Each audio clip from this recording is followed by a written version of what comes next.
Oi, meu nome é Carolina Vidal, eu sou psicanalista e hoje eu vou analisar a entrevista da poetisa, filósofa e psicanalista Viviane Mosé. Vamos lá.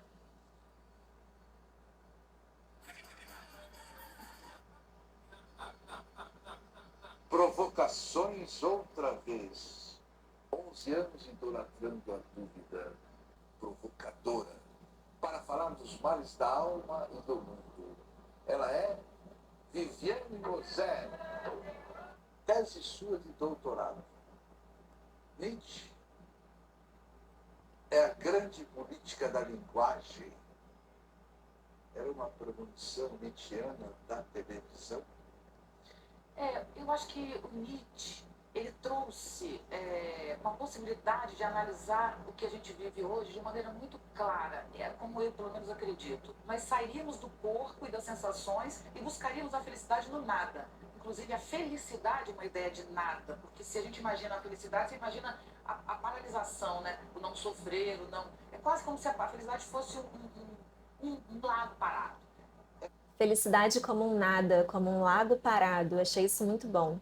A sociedade de hoje é a sociedade do cansaço. No livro do psicanalista coreano Byung-Chul Han, que fala sobre isso, ele fala de infartos provocados pelo excesso de positividade. Hoje, a nossa sociedade responde a uma norma que incita cada um a tornar-se ele mesmo. É uma pressão de desempenho. Somos uma sociedade hoje que crê que nada é impossível. E isso fica bastante intenso com o boom de profissões como coach, por exemplo, ou com os livros de autoajuda também. O fracasso não tem espaço, como se fosse possível alcançar uma felicidade plena, que seria essa coisa estanque que a Viviane está falando, né? Como um lago parado. Ou o nirvana. Mas a psicanálise nos mostra que isso é impossível, porque sempre existirão desejos proibidos, de forma que o conflito psíquico é inesgotável e inerente à condição humana.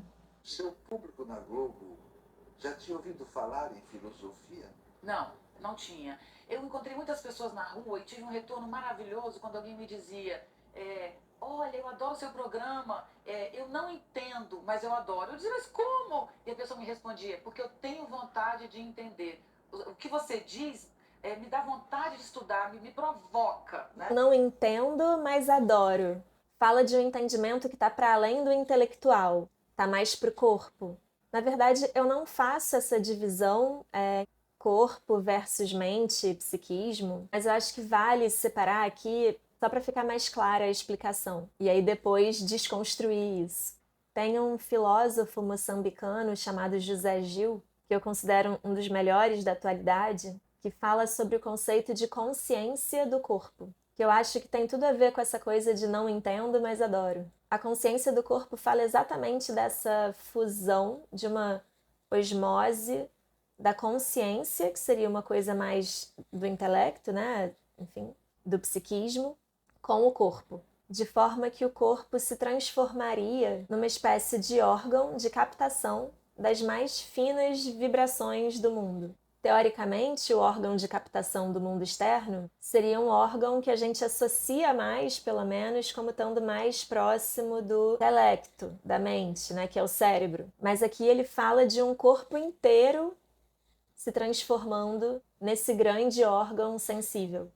Ou seja, seria a consciência mergulhando as suas raízes pelo corpo, que seria um corpo de puro afeto, pura afetação. Você acha que ajudou a resolver de fato alguma coisa na vida?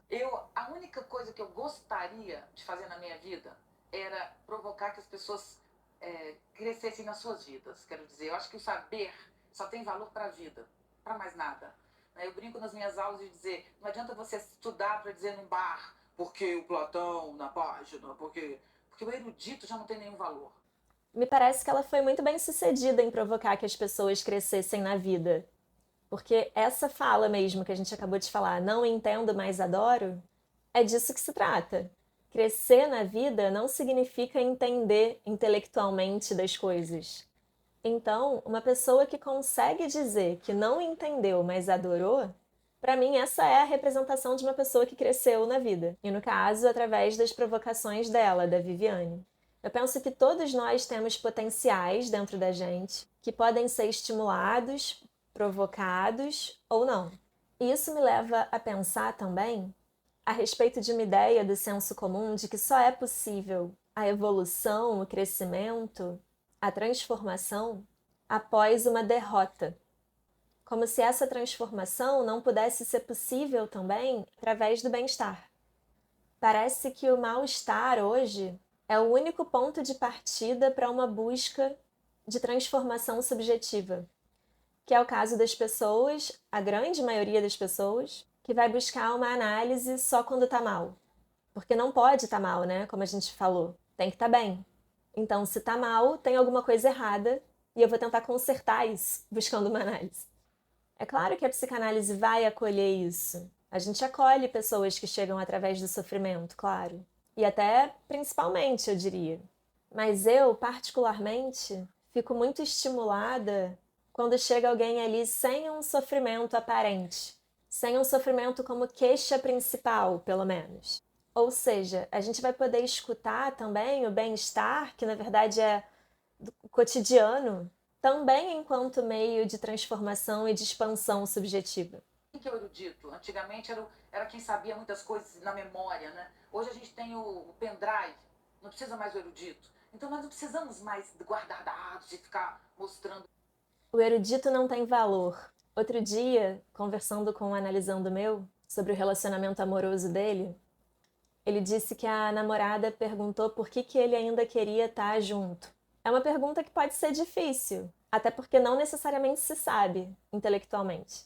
É de desejo que se trata, e eu não acho que seja fácil entrar em contato com os próprios desejos. E, mais uma vez, o desejo está mais próximo do corpo do que do intelecto, fazendo aqui, né, essa separação que na verdade é equivocada. E depois de pensar muito no que responder para ela, essa pergunta, ele acabou respondendo: porque o beijo é bom, porque o sexo é bom, porque a companhia é boa. Simples. É o simples que tem valor, não é o erudito.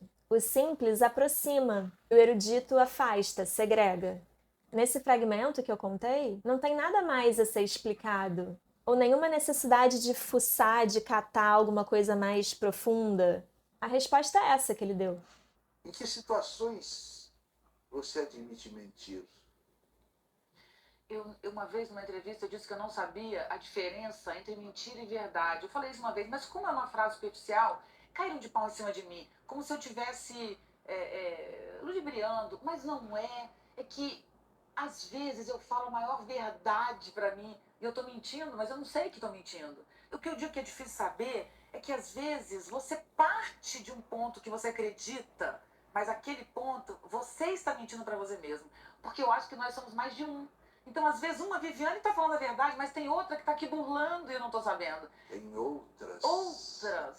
A diferença entre a mentira e a verdade, né? A verdade é a experiência externa ou a experiência interna? Porque é bem diferente. Para a gente falar um pouquinho mais de psicanálise, aqui eu falaria sobre um conceito freudiano que é muito importante, que é o conceito da realidade psíquica.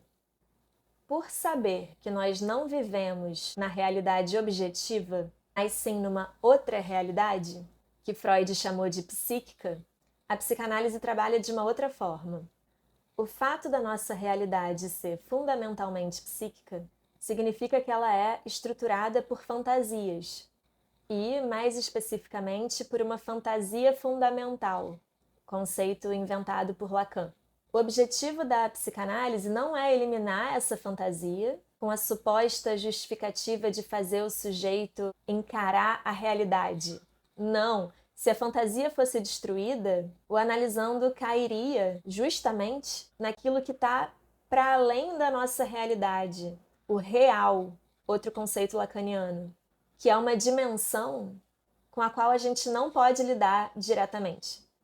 A gente sabe que o tempo, por exemplo, é uma dimensão relativa. Se eu estou aqui na Terra e o tempo passa desse jeito que a gente conhece, e um astronauta está em outro planeta, em que o tempo passa muito mais lentamente que a gente que está aqui, ele, de fato, vai voltar tendo envelhecido muito menos do que a gente que ficou aqui. E isso não é ficção, é real. Eu indico o maravilhoso e perfeito filme Interestelar, do Christopher Nolan, um dos meus preferidos. Ou seja, eu acho que a mentira só existe quando ela está sendo deliberadamente uma mentira. Quando eu sei que eu estou mentindo e eu fiz uma escolha de mentir.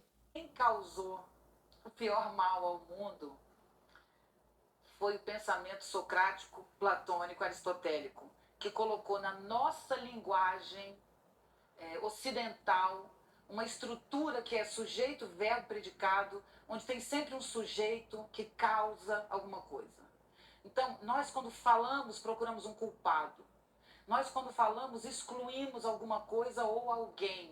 Então, eu não posso nunca dizer uma coisa porque eu estou dizendo o não oposto. Então, quando você tem, por exemplo, hoje um garoto de 20 anos que defende o meio ambiente, que eu acho lindo, bonito, está vinculado à natureza, mas ele não consegue ver o todo. Como é que ele vai defender o meio ambiente aqui se ele fala opondo o bem e o mal? Se ele fala opondo o homem e a natureza? Existe o homem e a natureza? Como o homem se opõe à natureza? Então, enquanto a nossa linguagem Aqui ela está propondo um antimaniqueísmo, que é uma ideia que me agrada, mas às vezes eu acho que é utópica. Não sei se o ser humano pode ser de fato antimaniqueísta. A gente vê, desde as teorias da psicanálise infantil, com a Melanie Klein principalmente, como tudo é muito dividido no psiquismo, desde bebê, entre bom e mal, feio e belo, triste e feliz. Desde sempre é assim. Faz parte da nossa constituição. Mas, sem dúvida, tem uma importância muito grande de se pensar nisso, não perder de vista e tentar sempre uma busca que seja por esse antimaniqueísmo. Mesmo que a gente tropece, né? Porque eu acho que isso vai acontecer, a gente tem que estar sempre atento a isso. Diferenciações entre masculino e feminino são reducionistas e polarizadas. Acha e explica melhor. O feminino é uma categoria que está presente no homem e na mulher. O masculino também. Então, na verdade, a gente nasce e cria um papel social, características que te marcam, que te definem, que te identificam. Mas essa oposição, ela de fato não existe. Quando essa oposição existe, ela cria segregação. Então, se você tem um rapaz que é um homem que gosta de mulher, mas que é bailarino ou feminino, né, isso começa a fazer com que ele tenha que opor. Se ele não se opõe, ele é forçado a um meio, a um caminho. Então, hoje nós temos o masculino, o feminino, e nós temos um meio aí que ficam as diferenças. Então, eu acho que essa questão hoje da homofobia, por exemplo, vem de uma oposição que de fato não existe. Né? Isso aí é mais uma faceta do maniqueísmo, né, que a gente acabou de falar. E a luta é pela tentativa desse antimaniqueísmo nesse ponto também, claro. Desde sempre, desde crianças, desde a escola. Quanto mais se separa, mais se criam distâncias que provocam preconceitos, a ideia de que um é melhor do que o outro, o que provoca o ódio, e ódio mata. Se não concretamente, simbolicamente. Na verdade, eu acho pior, sabe? Não é só o feminino e o masculino que não existe. Eu não existo. Eu existo aqui com você, nessa tensão com você. Se ao invés de você tivesse outra pessoa, eu seria outra pessoa. Eu estou sendo essa porque estou na sua frente, que você me provoca, porque você me... Eu seria outra. Eu não existo, eu existo em tensão com você. Isso que ela está falando é sobre o que eu falei lá na primeira entrevista de segunda-feira da Clarice Lispector, a respeito da questão da identidade. Que a identidade é um conceito construído em relação com o outro. E ela falou de um jeito muito bonito aqui. Como você vê a juventude deste começo de século? Meu filho de 7 anos, que definiu isso bem. Eu falei, mas o que é internet, Davi? Porque ele é muito pequeno, como é que ele sabe? Mamãe, é o lugar onde todas as coisas estão. Sem corpo. E isso que ela está falando foi bem antes da pandemia, né? Sobre a questão da pandemia, principalmente para os jovens, com as aulas online, né, o estudo remoto, tudo acontecendo online, a gente tem que pensar nos efeitos dessa falta de corpo no sujeito de hoje, principalmente no adolescente, que é o grande usuário da internet. Outro dia eu recebi no consultório um adolescente que está buscando análise por conta dos efeitos da pandemia E quando eu perguntei para ele como que foi esse período, ele respondeu que a pandemia foi um grande borrão na vida dele. São 2 anos que ele literalmente não se lembra de nada. Ele perdeu 2 anos de vida, em vida, aos 17, 18 anos de idade. 2 anos imersos na internet, sem a fisicalidade, ou com muito pouco de fisicalidade. Como que fica isso, né? Quais efeitos disso no sujeito de hoje? O que a gente vai começar a ver chegando nos consultórios psicanalíticos, né? E olha, eu não quero ficar maniqueísta aqui, dizendo se a internet é boa ou ruim. Não é disso que se trata. A gente acabou de falar sobre isso. Tem efeitos bons e tem efeitos ruins. Eu faço questão de manter o meu consultório presencial, porque eu acho que o corpo presente, físico, faz diferença. Mas, apesar disso, eu atendo hoje muitas pessoas no formato online também e não vou deixar de atender, eu acho que foi uma coisa que chegou para ficar, o que eu não acho ruim, de forma alguma. Porque isso acabou possibilitando também um acesso maior das pessoas ao processo de análise. Hoje eu atendo pessoas, por exemplo, que são brasileiros, que moram fora do Brasil, e que antes não faziam análise, porque por mais fluente que você seja numa outra língua, eu acho que fazer análise tem que ser na língua materna, simbolicamente falando mesmo. Acho que tem um efeito diferente no psiquismo. Então hoje isso é possível, antes não era tanto. E não só nesse exemplo, mas também às vezes tem pessoas que não conseguem se deslocar até o endereço do consultório, seja pela distância ou até pelo dinheiro necessário nesse deslocamento. Então facilitou muita coisa também. A internet facilita muita coisa, mas também tem um efeito nocivo, dependendo do uso. E é isso, a pandemia produziu um novo sujeito com novos sintomas. E a psicanálise está se coçando para saber como lidar com isso hoje. Os jovens hoje, eles estão não estão no modelo mecânico, eles entram no modelo totalmente virtual, e numa sociedade que moralmente não gosta da vida, da dor e do corpo. Ela só gosta do bem, da luz, do claro. Juntando isso é muito triste, porque o que faz? Faz com que as pessoas, ao invés de usar a internet para viver melhor, elas usam a internet para fugir da vida e criar uma imagem. Viviane Rose, poeta. Ser poeta é dizer grandes coisas? Pequenas. Ser poeta é dizer as coisas mínimas, as menores, as invisíveis, as que ninguém percebe, né? As desimportantes. Ser poeta é dizer as coisas mínimas, as que ninguém percebe. Eu faria uma associação, claro, com a posição do analista. Eu gosto muito da ideia de uma psicanálise poético-clínica. Poético aqui não é só a poesia, penso que é a arte como um todo, representada por aquilo que é poético. O poético é aquilo que equivoca a gente, que é disruptivo, que tira a gente do nosso lugar confortável, que bagunça a gente. E se não tiver isso, não tem análise. Quando eu falo sobre a psicanálise ser poético-clínica, eu não estou falando de qualquer psicanálise. Não é toda a psicanálise que nos interessa. Mas essa psicanálise que nos interessa, a poético-clínica, o que isso significa? Analista e analisando, causando e sendo causado, mutuamente, algo disruptivo, capaz de transformação, típico da poesia. É ver e escutar o detalhe, coisa que a gente não está acostumado a parar para olhar mais na vida, na correria da vida. Hoje não tem mais espaço para contemplação, já que a vida hoje é o sujeito multitarefa, focado no desempenho, não pode parar. Aí tem a máxima da Nike, né, o slogan Just Do It. A psicanálise, assim como as artes, como a Viviane faz questão de dizer, são espaços que promovem essa contemplação. Bom, com esse vídeo a gente acaba o especial da Semana das Mulheres. Eu gostei muito de fazer, espero que vocês também tenham gostado. Até a próxima!